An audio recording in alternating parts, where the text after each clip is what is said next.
Hi guys, it's Ray here from City Fan TV. Hope you're all doing very well today. Now, international transfer window closed yesterday. I think the domestic one goes on for another couple more weeks.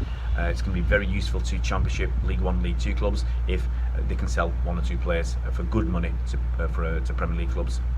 It's going to help them to survive.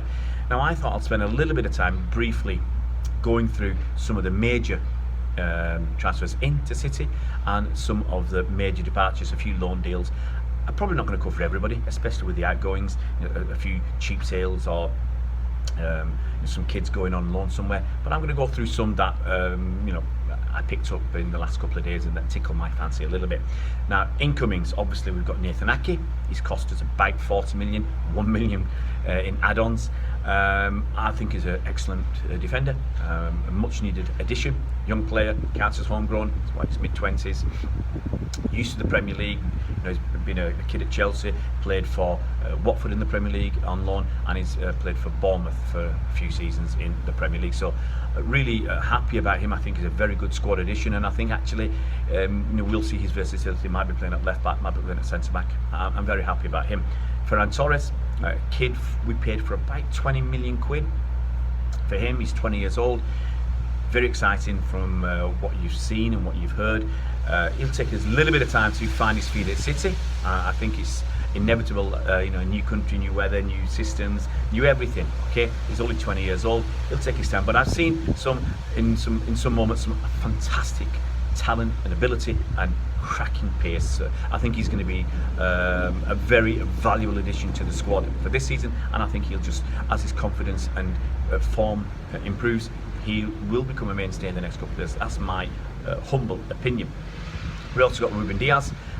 He's cost us, let's say, 62 million quid, 63 million quid, depends how your foreign currency exchange rate is at the time. But he's an exciting talent. I've done videos on him with analysts talking about Ruben Dias, people who actually watch the Portuguese league. And I think he's going to be another exciting addition, a welcome, much needed addition. Hopefully he's going to be a new leader like Vincent Kompany and a top class centre back. So really excited about those players. We've had a few of the minor deals for kids, who I will mention because they are exciting. Couto, 5.5 million quid, I believe we paid for him up front. He's a Brazilian right back, under 17 World Cup winner with Brazil, integral to their win, helped setting up goals. He's an exciting talent. I think compared to, is it Dani Alves, but he's an exciting winger who likes to get forward, likes to take players on, likes to shoot, likes to cross, and has a lot of ability. He was exciting. I think he trained with the lads for a couple of weeks, and then he's gone on loan to Girona. I think we'll see. A lot of us are hoping that this is something different, that he's a kid that will come back from loan and actually make it at City. We'll see. We've got Pablo Moreno. Pablo Moreno's another exciting young talent. He's 18 years old. We got him from Juventus, who nabbed him. I mean, they really did. They nabbed him from Barcelona. He's a Barcelona kid. So Juventus nabbed him. They had him for 2 years. Now he's at City. Obviously, it's a worry. It's a worry when you see what's happening with Aleix Garcia, that this kid might disappear off to Barcelona sometime soon. We don't know what we paid for him, but that's the worry in the back of my mind. We also got a couple of other kids that I want to mention. Ishak Boussef, I think that's his name, Ishak Boussef, and Diego Rosa. Now, Ishak Boussef, if I remember correctly, is an Algerian kid. He's another really exciting talent. And Diego Rosa is a Brazilian kid. I think he plays midfielder up front. And I think the City Football Group are involved with those purchases, certainly with Diego Rosa. We've loaned them out. I think Ishak Boussef's gone to Lomé, and off the top of my head I can't remember where Diego Rosa did. I can't remember where he went to, but they're exciting young talents. Are they ever going to make it at City? It's too early to tell, guys. We need to see a bit more of them play. So those are the incomings. Some of the major outgoings, we know. David Silva, contract finished. Really sad to see the best player I've ever seen in my lifetime at City leave, but all good stories come to an end. He's had 10 years at City and he felt that was enough. Gone off to Sociedad for a 3-year contract, so good luck to him. Leroy Sané, obviously he went. We know about that sag, we talked about it many times. He's gone off to Bayern Munich. He's injured, sadly for him right now, but he looked in sparkling form for Bayern Munich. We've got somewhere in the region of 50 million quid for him. We also lost Otamendi, Nicolas Otamendi. He went to Benfica in the deal that brought Ruben Dias here for about 14 million quid. And what can I say about the general? He's been a star for City. You know, some fans are on his case, but anybody who plays 34 out of 38 games in the Premier League in our Centurion season must have something about him. Yeah, must have something about him. And you can say he dives in or he's get caught out. It's not always, I don't think it's always his fault. Sometimes it is, but sometimes I think it's the players around him as well. But I've talked about that before. But anyway, he's gone as well. We lost Fisayo Dele-Bashiru to Sheffield Wednesday. Don't know what the numbers were there. He's gone on a permanent deal.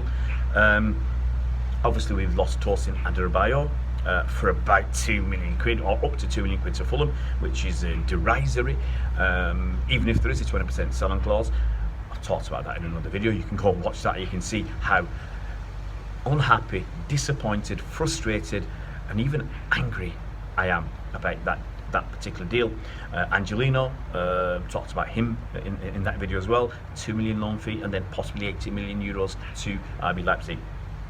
We've lost Aleix Garcia, who's gone to Dynamo Bucharest. He's been sold to them, and he went on loan last year to was it Mukron in the Belgian league. You knew there was no future for this kid at City, and he's gone on a permanent deal. Danny Grimshaw, he's gone to Lomoleske, a sister club, on loan. Good luck to him. His future at City's gone, in my opinion. You know my feelings about kids who go out on loan.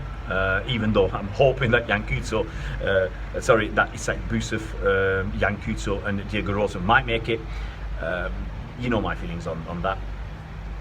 Also, a couple of things. We heard that John Stones, there was a loan option for him. Spurs were interested in a loan and a £20 million fee next summer. 20 million quid, we paid 50 million for John Stones. He's worth a lot more than 20 million quid in my book. He's 26 years old, England international, had 2 great seasons at City. Okay, or first half of seasons at City. That Centurion season, he was the man. He was the man until he got injured, November, December time. Didn't come back the same afterwards, whenever. But he was the man with Otamendi. Formidable season. He started as the man. Vincent Kompany said so. He was Stones and Laporte were the future. That's what Vincent thought at the start of that season. And for whatever reason, similar problems. Last season, again, Stones' injury and form, something's happened. Okay, whether it's family, or we don't actually know exactly what's happened. Okay, but that deal is pathetically seriously undervaluing John Stones' value. And apparently, I mean, if that deal was all on the table, City were happy to sanction it. Now that's a concern to me. City were happy to sanction it with all the centre-back issues we've got. And apparently, I'm reading that Stones turned that down for family reasons. So it wasn't, that City said no to this deal. John Stones said no for family reasons, which is another concern for me. Eric Garcia, obviously we know about Eric Garcia. Up and down. He said he's not going to sign a new contract at City. He's got 1 year left on his contract, and Barcelona wants him. Now, Barcelona have been offering peanuts, derisory numbers. Peanuts. I mean, I heard one number of 8 million euros last week. Come on, Barcelona. They are seriously taking the mick out of City. Now, yesterday I heard rumours of a 10 million euro deal, plus 8 million in add-ons, or a 17 million deal. And City have said no, they want around 20 million. So City have just said no to this deal, which is a bit perverse. Why we're letting Tosin go, who's got 1 year left, for 1.5 million plus £500,000 in add-ons, and we're not getting rid of Garcia, who's got 1 year left, for a lot more than that. I'm annoyed and frustrated that City have allowed this to happen again. We've allowed this to happen. We're losing a kid on the cheap. What we're going to do about it, I don't know. Maybe I'll do another video about that. I do know, I've got some ideas, but there's something we have to do. It cannot be allowed to happen. We lost Sancho on the cheap. We lost Brahim Diaz, probably not on the cheap actually. We've got decent money for him, and we're going to lose Garcia for, it looks like, nout next summer, or a small amount in January. He's not going to sign a new contract, and you know my opinion, should play for the club again. You're not signing a new contract, you're not our future. You're not part of our future. Taylor Howard-Bellis should be part of our future, and anybody else coming through should be part of our future. You know my feelings on Tosin. He'd have run through a brick wall for us, and we're getting rid of him and keeping a kid who doesn't want to be here. Crazy, guys, crazy. And finally, so looking at the whole transfer window from the outside, trying to, holistic view of the transfer window, I think if City had got Ake, Torres, yes, they wanted Koulibaly. There's no question about that. Diaz was not our first choice. What anybody says, someone's going to have to come out and prove that Diaz was our first choice, because I don't believe he was. Okay, it was all about the noise. Was all about Koulibaly. But let's say Ake, Torres, Diaz. If we'd got Messi, I think that would have been a brilliant transfer window. If we got Koulibaly and Messi, that would have been a brilliant transfer window for us. I think one of our best.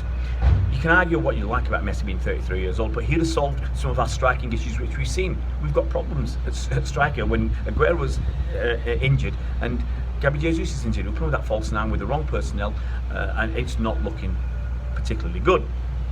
Messi would have solved problems. Messi could have played up front. He could have played out on the right. He could have played behind the strikers. There's so many options with Messi, and I think City really believed they were going to get him, and he would have solved a lot of their problems. Once you didn't get Messi, once you didn't get Koulibaly, then you start scampering around, and then City haven't gone for a striker. Now, some people argue, well, saw somebody today on Twitter arguing, well, we only play with one striker and we've got two people for that position, Aguero and Gabi J. But they're both injured. We've got nobody to come in. Then the argument is we can use that false nine. Well, you can tell me. Use that false nine. I think we're using the wrong personnel for that false nine. Using someone like Riyad Mahrez going down the middle. Ain't cutting it for me, guys. Ain't cutting it at all. So let me know in the comment section below whether you think that false nine works. So we didn't get another striker.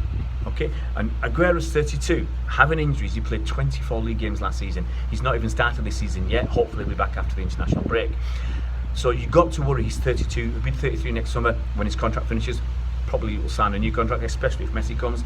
But we need somebody else to start getting ready for when Aguero leaves, or when he moves on. He's gonna keep having injuries. I think we can accept that.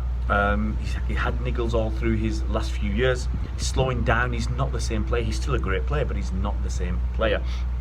And we never addressed that left back issue. We've seen with struggles with Mendy, leave that for another video, but we've not addressed that left back issue. The people were out there that we could have looked at. Yes, David Alaba, whether he'd come or not, I don't know, but he was in his last year in his contract at Bayern Munich. We could have got him, I think, if we paid the right money, paid him the right money. I think that's, money will move people. And people like René Nuri gone to Wolves. I want to see how he does. Ben Chilwell went to Chelsea.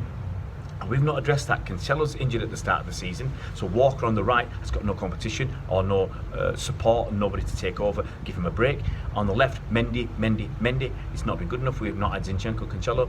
Lots of issues, but hopefully, after the international break, people like Zinchenko will be back, Gundogan will be back, Cancelo will be back, hopefully, Cancelo, and we will be looking more like the Man City side you know and love. Guys, if you're new to our YouTube channel, it would be fantastic if you could support us.